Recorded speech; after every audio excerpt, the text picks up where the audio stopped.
Hai gengs, Assalamualaikum warahmatullahi wabarakatuh. Selamat datang. Buat yang baru bergabung di channel ini, aku ucapkan selamat bergabung. Dan jangan lupa supportnya dengan cara mengklik tombol subscribe yang ada di bawah video. Dan bagi yang sudah subscribe, aku ucapkan terima kasih banyak. Karena di setiap minggunya, aku akan ada upload video baru, jadi pastikan untuk selalu stay tune. Nah, pada pembahasan video kali ini, aku akan menceritakan mengenai lokasi angker yang ada di negara Malaysia. Lokasi pertama bernama Villa Nabila. Jadi ceritanya, pada tahun 2013 atau tepat 7 tahun yang silam, misteri dari Villa Nabila ini kembali menggegerkan masyarakat Malaysia.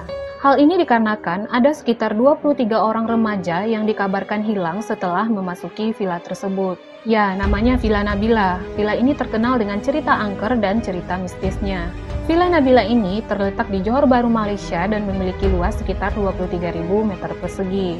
Jadi ada dua versi mengenai asal-usul cerita angker dari Villa Nabila ini. Versi yang pertama, dahulunya villa tersebut hiduplah sebuah keluarga dengan pembantu mereka.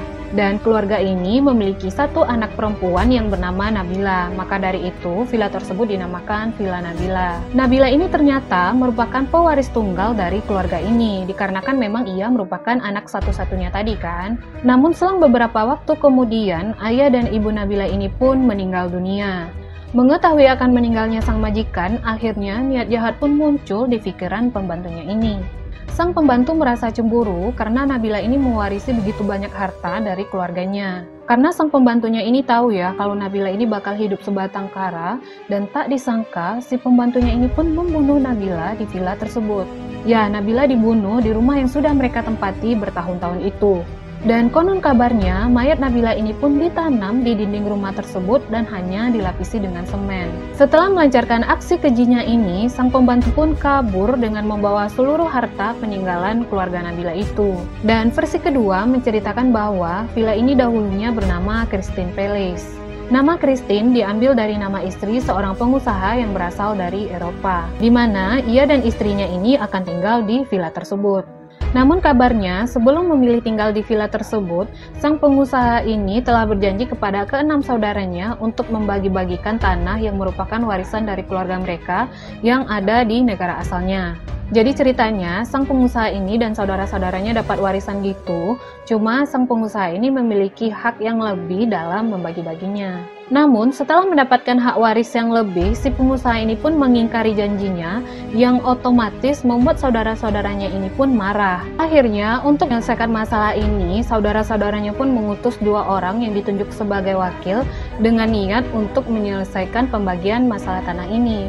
Namun tak apa yang terjadi, dua orang yang diutus itu lalu menjadi marah dan membunuh anak dari sang pengusaha itu.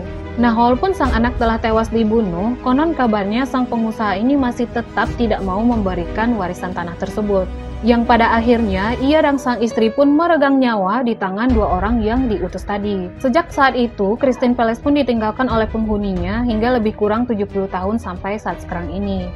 Terlepas dari bermacam-macamnya kisah yang melatar belakangi Villa Nabila, justru hal yang menyeramkan terjadi setelahnya. Berbagai pengalaman mistis diceritakan dan dialami oleh orang-orang yang telah berhasil masuk ke dalam villa tersebut.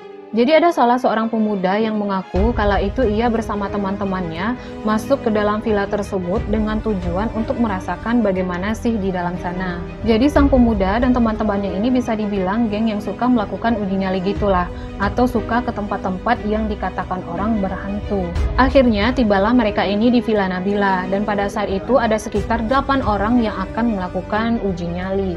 Namun ketika sudah berkeliling di dalamnya, mereka ini pun hilang satu demi satu, tidak saling melihat satu sama lainnya, dan masing-masing tersesat seorang diri. Setelah menyadari bahwa ia tinggal seorang diri, sang pemuda ini pun kembali mencari teman-temannya di dalam ruangan villa tersebut.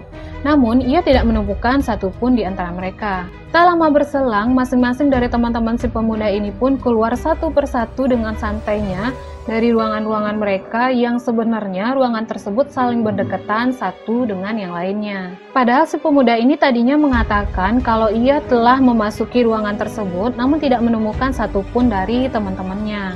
Tidak hanya itu saja, beberapa penangkapan berhasil tertangkap oleh kamera dengan situasi villa yang mencekam.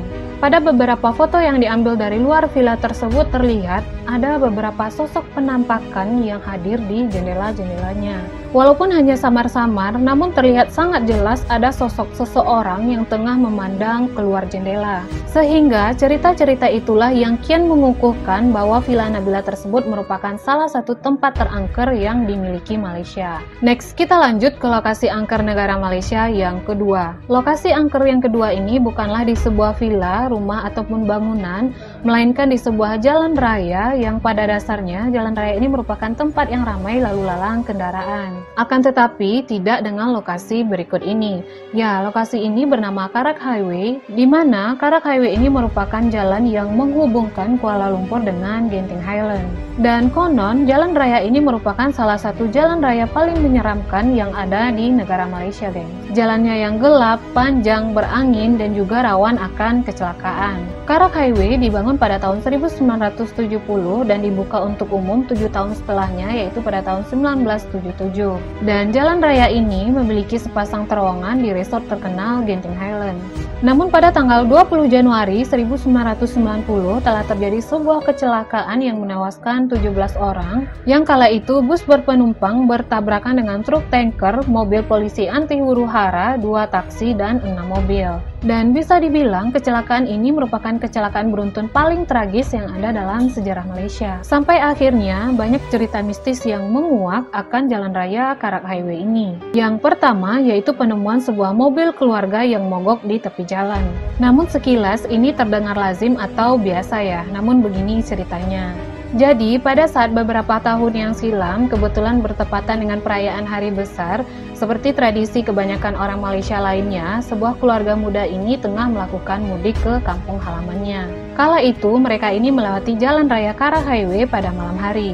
Awalnya semua terasa baik-baik saja, namun ketika itu laju kendaraan mobil mereka ini tiba-tiba terhenti dikarenakan mogok. Sang suaminya ini pun lantas kaget karena sebelum mereka berangkat ia telah memeriksa kendaraan mobilnya itu. Namun mau tidak mau ia harus turunkan untuk mencek keadaan mobilnya ini.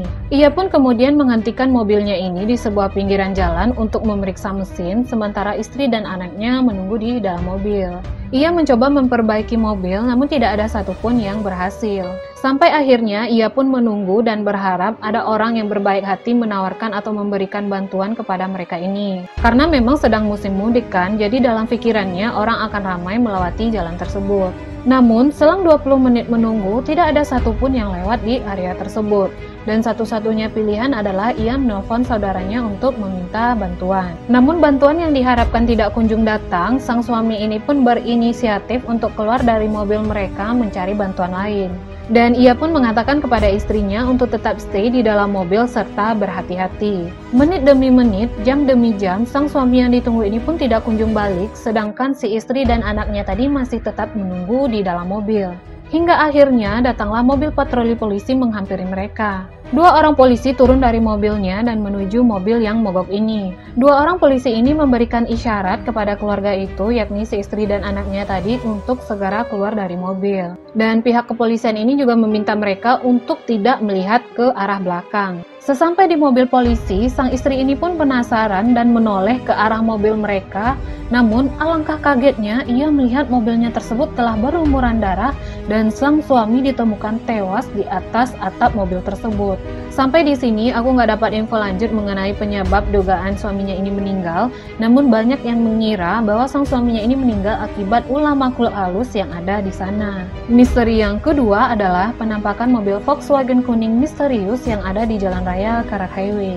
Jadi banyak pengguna kendaraan yang pernah melintasi jalan raya Karak Highway ini menceritakan kalau mereka ini melihat penampakan mobil Volkswagen kuning misterius yang berjalan sangat lamban. Awalnya semua tampak berjalan normal lah, ya memang kan situasi di jalan raya pada umumnya ramai dilalui oleh kendaraan, macet, bunyi klakson, dan lain-lain sebagainya. Namun, seorang pengendara mengatakan ketika ia melewati jalan raya Karak Highway ini, ia menemukan sebuah mobil Volkswagen kuning yang berjalan sangat lambat. Melihat saking lambatnya laju mobil itu, ia pun mencoba untuk menyalip mobil Volkswagen kuning ini. Setelah ia menyalip mobil Volkswagen sebelumnya, taunya ia juga menemukan mobil dengan tipe yang sama di depannya. Awalnya si pengendara ini tidak menaruh rasa curiga karena dalam pikirannya mungkin memang ada konvoi mobil Volkswagen. Namun karena mobil ini juga berjalan sangat lamban, akhirnya si pengendara ini pun mencoba untuk menyalip mobil Volkswagen kuning yang kedua. Setelah ia berhasil menyalip kedua mobil Volkswagen kuning ini, ia pun kembali menemukan mobil dengan tipe yang sama di depannya.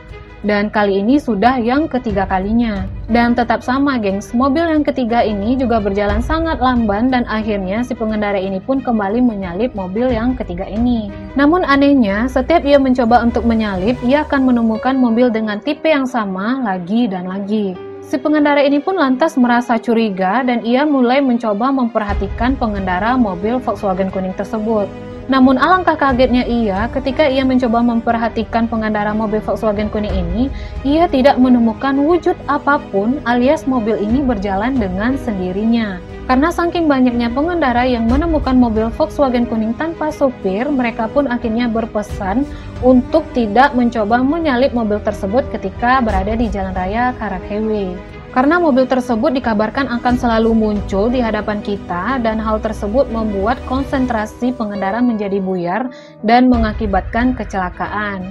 Misteri ketiga yang ada di Jalan Raya Karak Highway yaitu penampakan sesosok anak sekolah yang berkeliaran. Jadi sebagian orang yang melewati Jalan Raya Karak Highway ini menceritakan kalau mereka melihat sesosok anak sekolah tengah kebingungan di tepi jalan raya tersebut. Dan sebagian lainnya menyebut bahwa sosok tersebut merupakan sosok makhluk halus yang menampakkan wujudnya. Jadi kisah ini berawal, dahulunya ada sebuah keluarga yang mengalami kecelakaan mobil yang terdiri dari seorang ibu dan anak laki-laki. Si ibu yang mengendarai mobil ini tiba-tiba tidak bisa mengontrol laju kendaraannya. Dan ia pun mengalami kecelakaan yang cukup hebat sampai-sampai ia pun terlempar keluar dari mobilnya. Dan diduga terjadi benturan yang sangat keras pada saat itu. Sang anak yang duduk di sampingnya ini pun juga menjadi korban. Sampai-sampai mata sang anak ini pun tertusuk oleh pecahan kaca depan mobil hingga membuatnya meninggal dunia. Dan hingga saat ini dikatakan bahwa sosok dari anak laki-laki ini sering menampakkan wujudnya di Jalan Raya Karak Highway untuk mencari ibunya. Misteri Karak Highway yang terakhir yaitu adanya sebuah panggilan misterius ke radio lokal. Jadi ceritanya, pada suatu malam, radio lokal Malaysia ini menerima sebuah panggilan telepon dari pendengarnya. Terdengar, pria yang menelpon tersebut menceritakan kalau ia ini butuh pertolongan karena tengah mengalami kecelakaan mobil.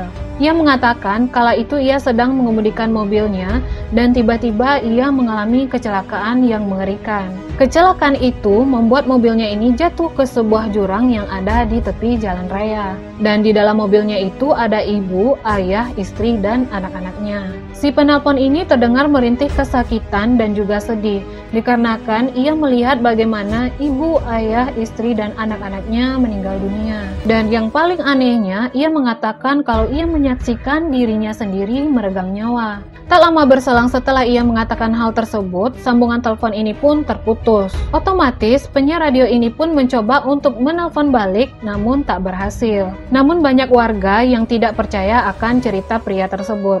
Banyak dari mereka yang mengatakan bahwa pria tersebut hanya mengarang-arang cerita alias iseng semata.